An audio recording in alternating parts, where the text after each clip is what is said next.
Thanks for tuning into this episode of the Human Performance Outliers podcast with Zach Bitter. Welcome, everyone. If you enjoy the show, please consider subscribing on your favorite podcast listening platform and YouTube. You can now also check out the full video episode on X. Please also consider sharing your favorite episodes and leaving a review. If you do that and tag me or send me a screenshot, I will enter you in a monthly raffle for a free 30-minute consultation with me. For full episode details, including notes, timestamps, transcripts, and the show Patreon page, and other ways to support the show, please head over to my website at zachbitter.com.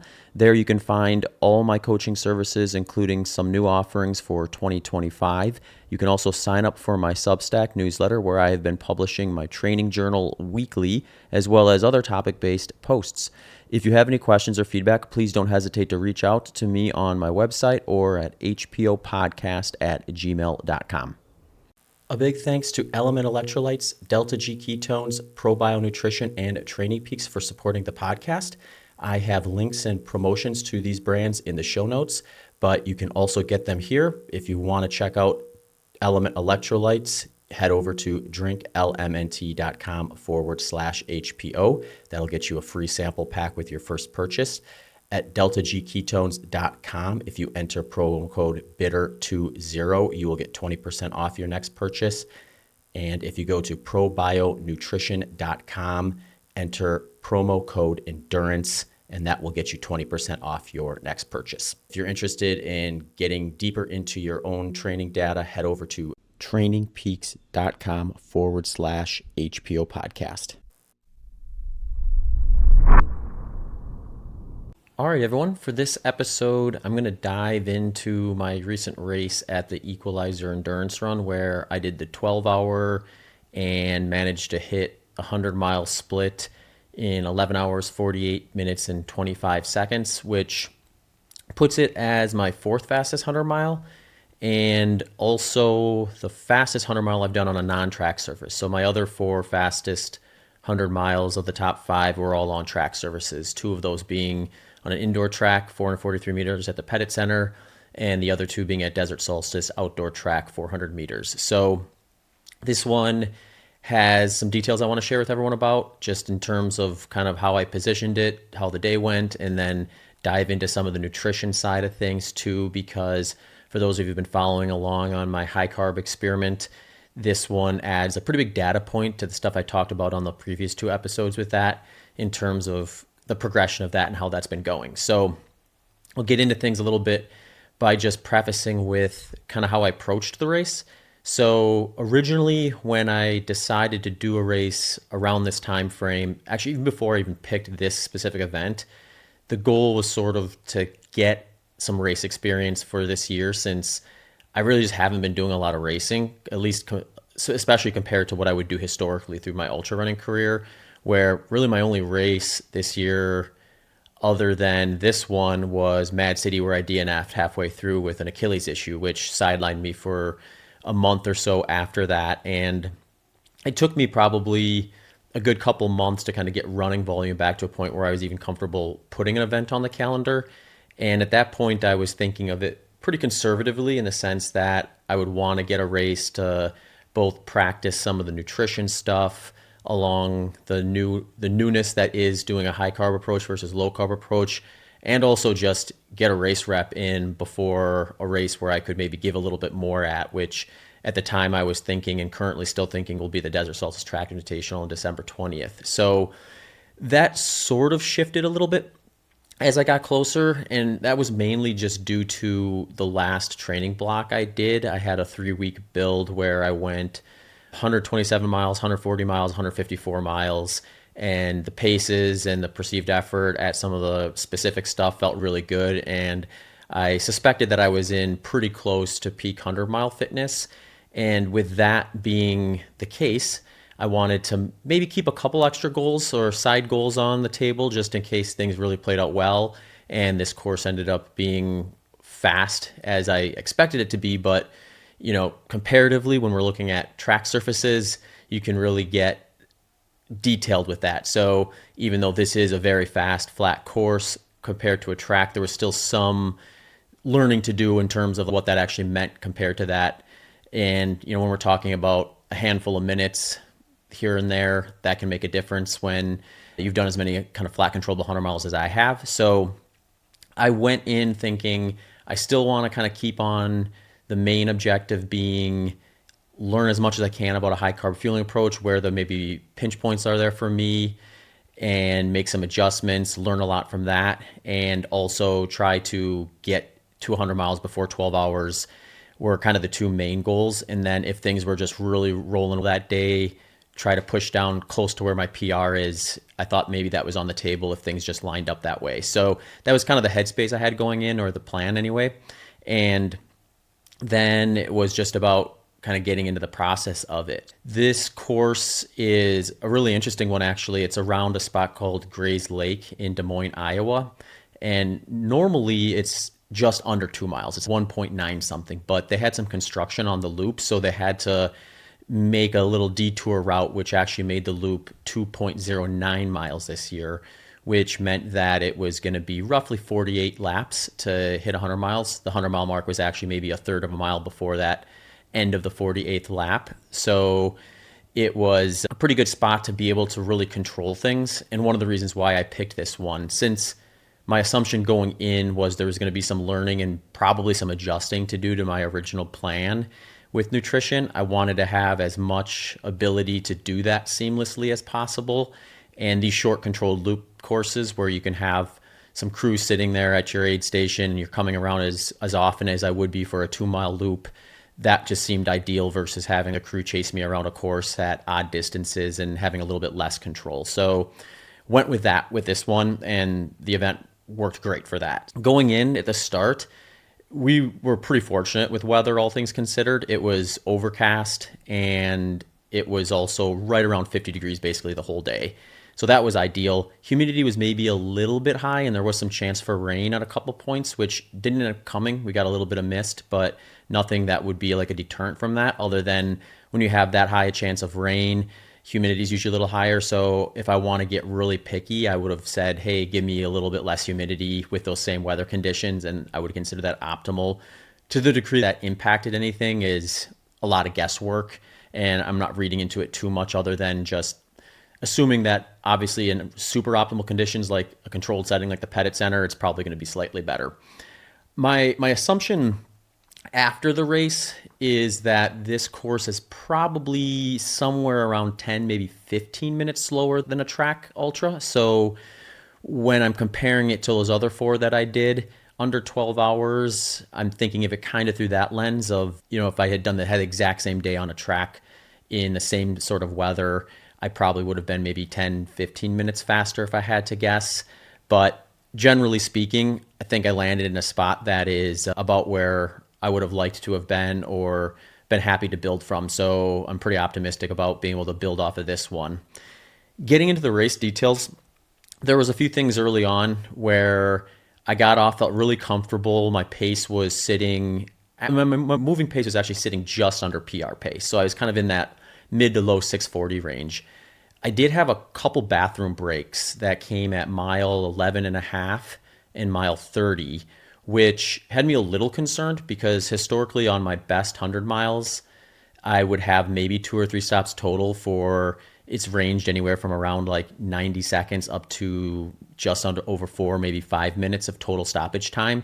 And by mile 30, I had already had 2 stops for a little over 3 minutes. So I was a little concerned that that would just be something that wouldn't end there, and I would have a few more stops and I would have a lot more, or maybe not a lot, but more non-moving time than I would normally have. But I wasn't overly concerned, mainly because I didn't really feel like there was any sort of clear digestive issues going on.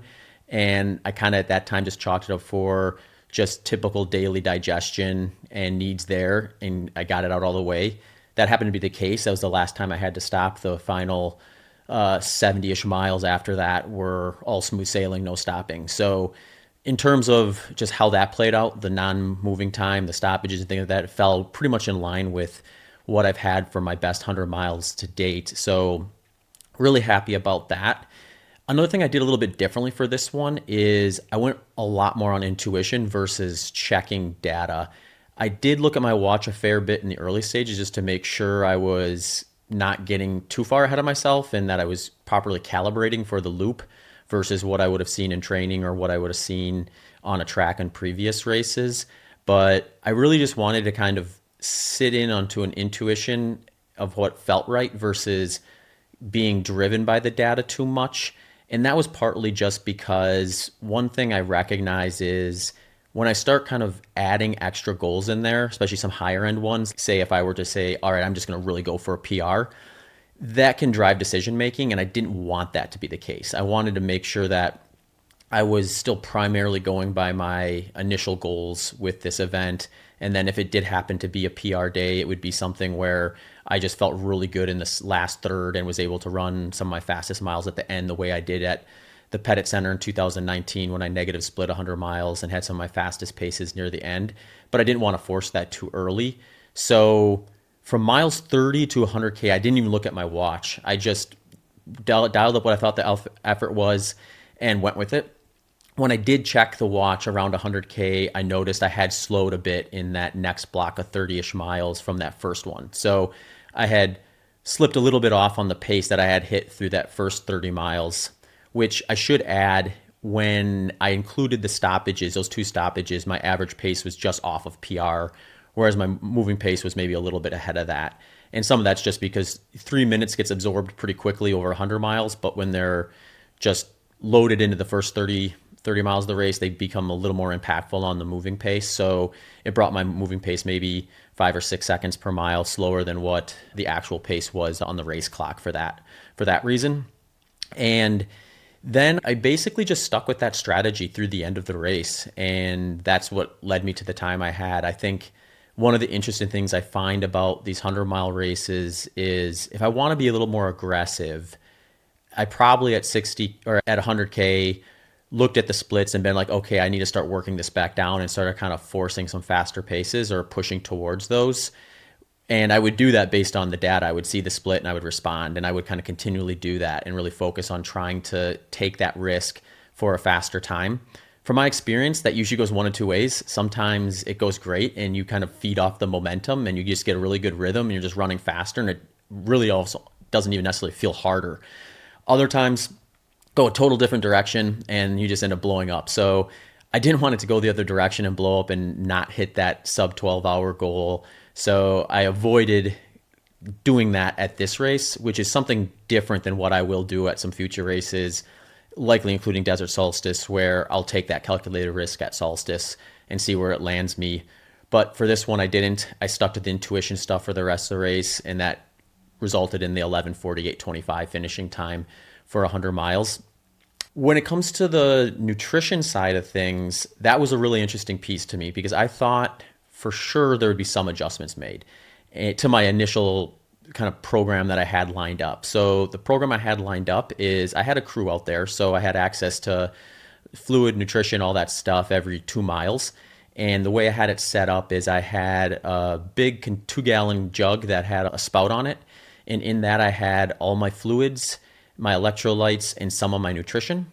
And then I also was using gels and a little bit of Mountain Dew for the rest of my calories. That was the inputs I was looking for in the race itself. So the way that looked specifically is at the very start of the race, before I started, I had 1 packet of ProBio Blend, which is my micronutrient multivitamin supplement. And I had 1 bottle of Delta G Ketone Performance, which is about 27 grams of ketone esters, about 180 calories. So I'll list all the calorie totals and the carb totals and things here as well as we get into it. And then my strategy was drink the amount of fluid I thought I would want, and that would yield electrolytes, the fluid, and then some calories because I mixed in precision carb only mix into that. So the way that would have played out is I had it all pre-mixed in that 2 gallons. My crew would hand me a 10-ounce bottle. So anytime I would take in one of those 10-ounce bottles, I would have that electrolyte, that fluid, and then some of the calories coming in with it. So depending on how much fluid I took in would depend on how many calories from carbohydrates I'd get from that. And then I would supplement the rest of what I was trying to get to with Precision Fuel and Hydration PF90 gels, which are just these 90-gram, like larger kind of gel packs which I kept one of them on me at all times. And then as I would get down to the bottom of one, I would ask for a new one at the loop. So I was basically just always carrying some of that with me and dosing that in combination with my fluid to make sure I was hitting the range I was looking for, which going in, I was going to target 80 to 100 grams, which I thought was a pretty good spot, being that I was pretty confident that 80 grams would be a good baseline, where if I could get at least that, I likely wouldn't have any huge variance from a lack of carbohydrate intake. But I wanted to keep open that going higher than that could yield some additional benefits. So getting up closer to 100 I thought was doable, but maybe not something I should force if my stomach wasn't allowing for it. What ended up happening was I ended up getting one of those Precision 90 gels in basically every 90 minutes. And then with the additional carbs from the Precision carb only mix through my fluids, I was able to get in the remainder of that, the remainder of my carbohydrate, along with, I ended up doing about 36 ounces of Mountain Dew total, distributed over pretty much the second half of the race. So that all ended up being a total of that ended up totaling 1,150 grams of total carbs, 95.83 grams of carbs per hour. And when you add in the delta G ketone calories, which I had one more of the bottles of that distributed over the course of the race, came out to 4,960 calories. And so what it basically looked like, if you look at from like right before the start into the race, was the ProBio Pro Blend 1-pack, 2 of the bottles, the Delta G ketones, the Precision Fuel and Hydration PF 90 gels. I got 720 grams of that. The Precision Fuel and Hydration carb only mix was about 300 grams. And the Mountain Dew came out to about 130 grams of carbohydrate. And then the electrolytes I had blended into my fluid so that it matched the 614 milligrams per liter that matches my profile, which came in at about 4 grams of that element electrolyte that I had mixed in there.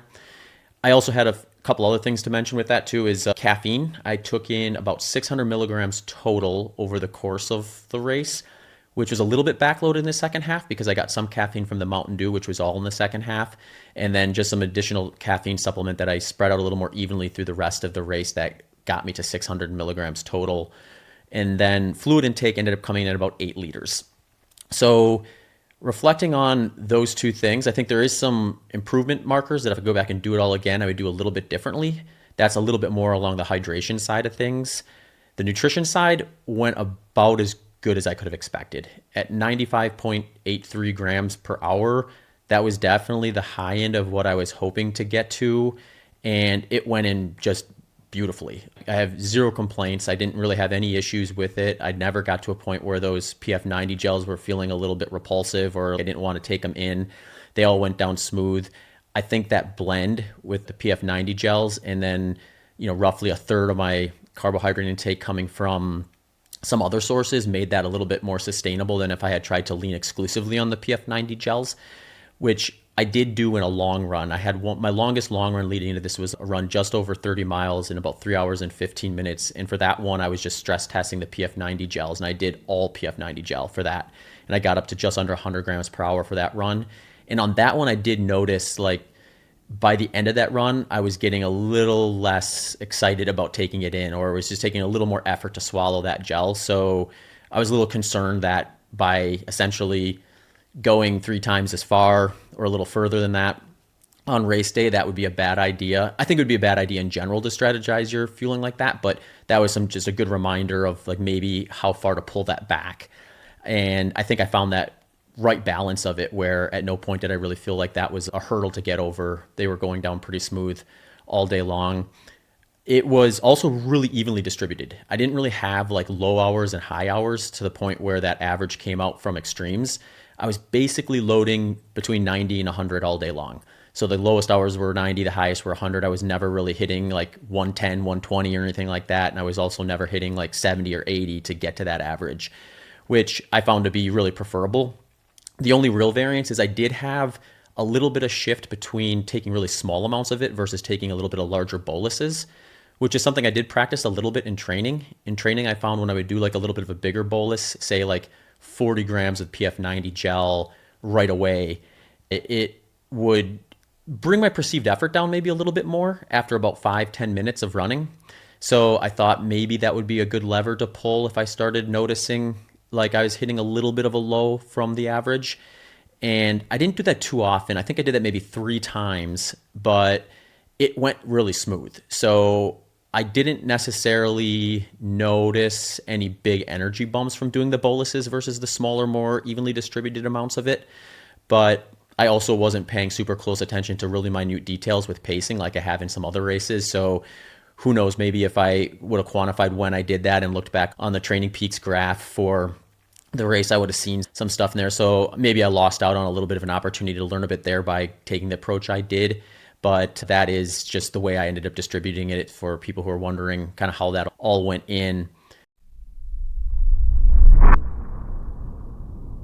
Just a quick reminder, Training Peaks is one of the best tools for monitoring your training progress and my go-to tool when coaching individuals. At Training Peaks, you can get deep into the data, assess training load, recovery, and easily monitor progress across all training intensities. It is a perfect example of a program that takes much of the guesswork out of your training and coaching experience. I really love assessing intervals on Training Peaks. One of the first things I'll do when I get back from a run is I'll hop onto Training Peaks, unpack all that data, and just see how each of those individual intervals went and really dive into where I could maybe improve in the future. So if you're interested in getting deeper into your own training data, head over to trainingpeaks.com/HPO podcast. Probio Nutrition is my go-to supplement for all my micronutrients and digestive needs.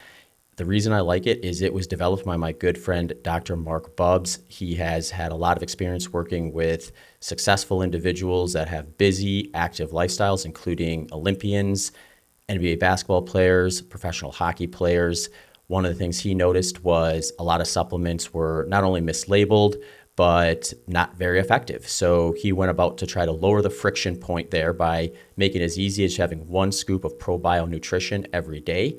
I will take it with either water, smoothie, or mix it in with my yogurt once per day, and then I'm done. And I can rest at ease knowing that along with a good diet, I'll have all those micronutrients and digestive needs met.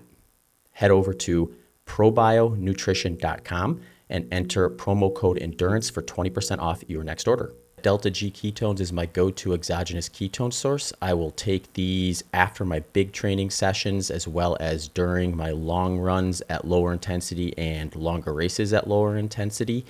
You can get 20% off your next purchase by going to deltagketones.com and entering promo code BITTER20. Element Electrolytes is my go-to electrolyte source. I know that I lose 614 milligrams of electrolytes for every liter of sweat. So on those training sessions, especially the hot days, I'll make sure I have a packet of one of their multiple flavors in with my fluids. Or if I'm looking for a refreshing post-workout beverage or just staying on top of electrolytes throughout the day, I will often lean to their cans of Element Sparkle, which are a very tasty treat after a hot training run. If you want to get a free sample pack with your next purchase, head over to drinklmnt.com/HPO. The thing that I would like to have gone back and done maybe a little bit differently is the hydration. So I got in 8 liters, which I thought was a pretty good target between that jug that I had, the Mountain Dew brought in a little bit of extra fluids, and I did ask for a few plain bottles of water along the way, just as I was noticing my thirst creep up a little higher than I normally would like. Generally, I want to avoid even getting to that point if I'm ideally hydrated. I don't want to have a point where I'm like, all right, I need to catch up a little bit with plain water. So what that tells me is if I could go back and do it again, I probably would have tried to get maybe a little closer to 9 or 10 liters of fluid and do it in a way where that spot where I was asking for the plain water just wouldn't have happened. I think that maybe would have helped out a little bit. I also kind of confirmed that to some degree by just assessing how my hydration status was or how my body returned to normal fluid processing after the race. Usually when I do a really good job of hydration after one of these races, inside about 24 hours, I can get my fluid processing back to normal. This one was closer to 48 hours. So I felt like I was probably pulling myself out of a little bit of a bigger of a dehydration hole than I maybe would have been in some of my other fast 100-mile efforts in the past. So that's an improvement point that I'm hoping to get a little bit more dialed in. And I'll definitely use the data from this one leading into Desert Solstice and some future races too, just to try to make sure that I can account for that and get a little more specific with some of those totals with any considerations in terms of weather variance from this race to what I would be doing another one in. And that's how that kind of played out with the fuel and the hydration side of things. It was really probably one of the bigger takeaways I had, other than just being pretty excited about having a solid race without having any tune-up races leading in. The other thing that I was thinking about going into this race is usually when I've run strong 100 milers in the past, it isn't something where I don't do hardly any racing in the months, or in this case, basically year leading into it. The last time I did a 100 miler was actually 16 months ago.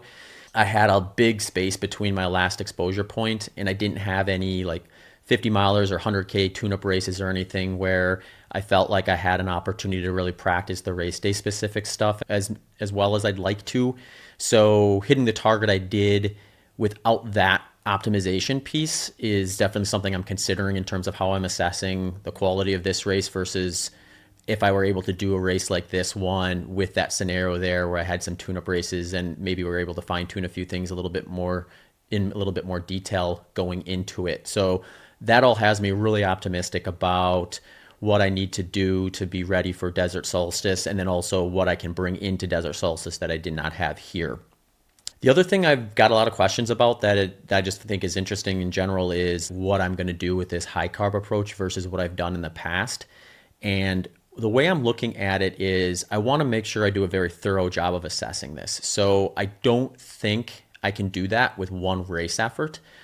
I think I did confirm that hitting the targets I need are very doable, and the approach I used to get to that was very appropriate, meaning that I did most of my gut training through long runs, and I did enough long runs where I had probably close to a dozen long runs where I was hitting anywhere from 60 to my highest was just under 100 grams per hour.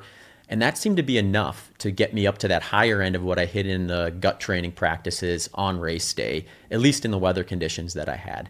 But realistically speaking, if I'm going for like a 100-mile PR in the future, all those things have to be pretty much optimized from weather to digestion and all that stuff anyway. So it's unlikely that I'll be in a situation where I'm like, this fueling strategy worked in optimal temperatures, but not in hot temperatures, because if it's hot temperatures, I'm just not going to be going after a PR anyway. The other thing that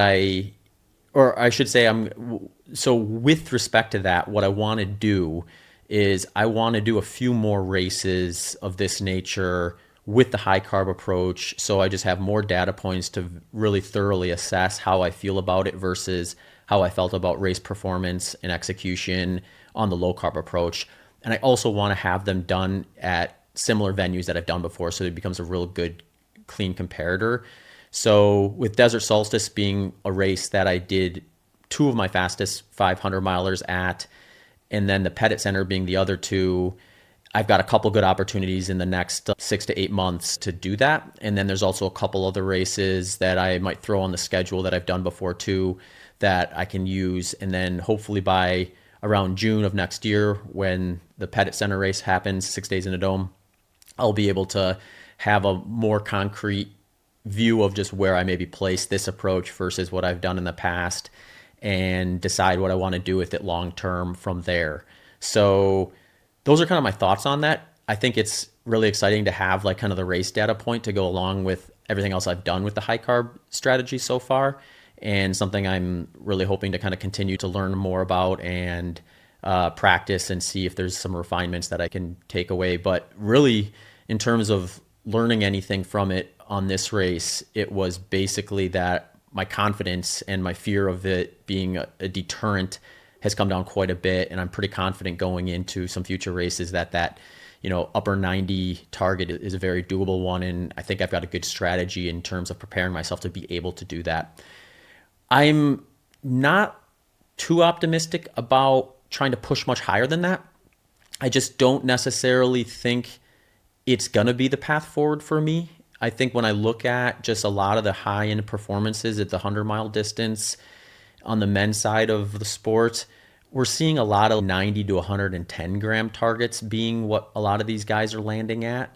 And then there's David Roche, obviously, who's kind of a bit of an outlier where, he hits 150 grams. When I think about my conversation I had with him in a few episodes back, his message was like, I should notice a pretty good benefit from 75 grams, likely another step up, getting up to 90. And then beyond 90, he said he thinks it's probably going to be very individual at that point. So my suspicion is that I probably don't need to push much higher, but I'm curious enough about seeing maybe what that yields that I might try playing around with pushing some higher amounts like 110, 120 or something like that in a training race or some longer structured ultra long runs, just to see if there's something that stands out about pushing that number up even higher than I currently have. But right now, if you told me that's your number to target and you had to weigh my optimism about being able to do it, it'd be really high, and I'd be pretty comfortable with that intake not being something that is leaving anything on the table with respect to how the carbohydrate fueling in the higher ends is going to serve me from a race performance standpoint. The other thing that people are pretty curious about, myself included, was just like, how did it feel out there doing that did I notice like energy being higher and things like that? And I wouldn't say anything stood out like in a big margin compared to my best performances on low carb, to the degree where I just felt like I was way sharper. There were times where I felt like if I had to gear down, it just intuitively felt like it was maybe a little more, it would be a little more manageable. But since I really didn't force that much, it's really hard to tell for certain. But I would say if there was a difference that stood out between this one and say the way I felt at the Pettit Center when I ran 11:19, it would be that I maybe felt like there was a little bit more room to gear down if I had chose to do that. I guess it's anyone's guess whether that would have been a good move or a bad move for me in terms of how that would have played out at the end of the race. Because sometimes, like I was mentioning before, these things can unravel or they can kind of compound off themselves and you accelerate through. But those are all things I look to explore and maybe continue to answer some questions around that with some future races. The other thing that I was really interested about with this race too was shoes. So I ended up going with the Puma Fast R3. And one of the reasons why I decided to go with that shoe was because I was able to do a lot of training in it. And I think that with these premium foam super shoes, if you're going to race in them for something this long, you probably need to be in them enough to really get your body accustomed to any of the uniqueness of any specific model and confirm that it's going to be sustainable. So given that I was extrapolating a lot with this from a 30-ish mile long run up to 100 plus miles, there was some uncertainty there as to whether what I did in them was going to be enough for me to tolerate it. And really, I didn't notice anything too problematic there. I did bring some backup shoes to just make sure that I had an option to change if I needed to. My hope was to not have to do that, because if you're changing shoes in a race like this, then first of all, you're losing time by changing the actual shoes, but it's also likely you're doing it for a reason, and that probably comes at some sort of a performance detriment. So the hope was to not to, but I did have some backups there. The backup shoes that I brought with me that I really did like in training that I thought would be good pivot points if I needed to was the Brooks Hyperion Elite 5, the Speedland RX FPY, and the Adizero Adios Pro 4. So those were all there waiting in case. Thankfully, I didn't need to take any opportunities to switch out. But those are all shoes that I'm going to continue to play around with most likely and see if it's something that would be worth switching to. I think there's probably some conversation to be had in terms of the course type and some of these shoes, where you take the Puma Fast R3, it is one of the fastest, if not the fastest shoe on the market right now. So if you can make it work, there's a lot of good reason to consider it. But of the shoes I listed and of a lot of the super shoes on the market, I would kind of skew it maybe towards a little bit of a less stable option, which you're going to oftentimes get the higher the performance, the more they're likely going to compromise some of the stability. Thankfully, that didn't seem to be an issue on this course. Whether that translates to a 400-meter track where you're essentially turning half the time, maybe would be different. So I'm keeping it open in terms of what I would do with future races there. And ultimately what I'll do is, now that I've got the Equalizer behind me and Desert Solstice is the next race on the schedule, I'll start skewing, once I'm fully recovered, my long runs to the track so I can just better kind of vet some of these options. And I did do a couple long runs on the track leading into Equalizer with the assumption that Desert Solstice would be kind of the bigger target at the end of the year anyway. So I have some kind of understanding with where to start with that and to add to whatever I do going forward with it as well. But that's kind of where the shoe decision and the shoe choice was at for this one and how I'm going to be thinking about that going forward. The other interesting thing I did notice was a lot of times on the short loop courses, especially if it's a track one, they will change directions at certain points. So a lot of the track ultras, you'll change directions every 4 hours. And that kind of helps mechanically because you're not just kind of hammering one side of your body differently the whole time. And this race doesn't do that. So we were going counterclockwise the entire way. And the way this course kind of plays out is there's just over 2,000 feet of total elevation gain on it. And that kind of came in the shape of these like really short but somewhat punchy hills that you'd either go up or go down. And a few of them were actually met with a 90-degree turn either right before or right after. So one thing I did notice in the days after was my right leg, just in general, and then like my right ankle were just noticeably more sore than my left side. They were both sore, but that right one did stand out as being noticeably more. And I just assume that's because I'm turning left the entire time. So when you look at how the way you're generating forces, it's that outer leg that's going to have that more increased extreme at an angle there. So just, compounded over 100 plus miles, that side of my body probably just took a little bit more pounding at a little bit of an awkward angle and produced that sort of a scenario. But I just think those are all good things to kind of account for in the days after a race like this, is what areas of your body are standing out as maybe having been a little bit weaker, a little bit more exposed, and that can maybe help decision making for future races in terms of how you strategize either gear or the training inputs in order to make sure that doesn't become a limiter on race day itself. Other than that, I think that's about it. I am excited to build off of this one, and if anyone has any questions with respect to the stuff I talked about here or in general with it, feel free to shoot them my way. I did do a Substack post on this too, so if you want to supplement this episode with a little bit of reading that gets into some of these details, you can head over to my Substack and check that one out. And then I've also put some content up on Instagram with some of the race day photos and videos and things like that with some of the details around the nutrition stuff I chatted about and everything that kind of went into it. That's all I got for you guys today. Looking forward to getting back into things and giving you some updates in the future. A big thanks to Element Electrolytes, Delta G Ketones, ProBio Nutrition, and Training Peaks for supporting the podcast.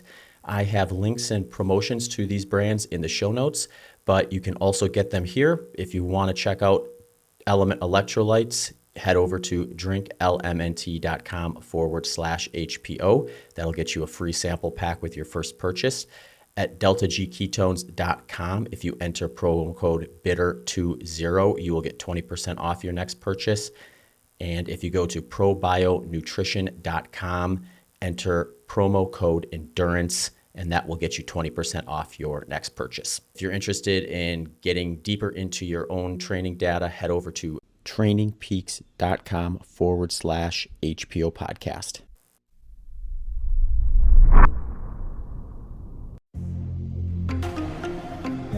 Thanks for tuning into this episode of the Human Performance Outliers podcast with Zach Bitter.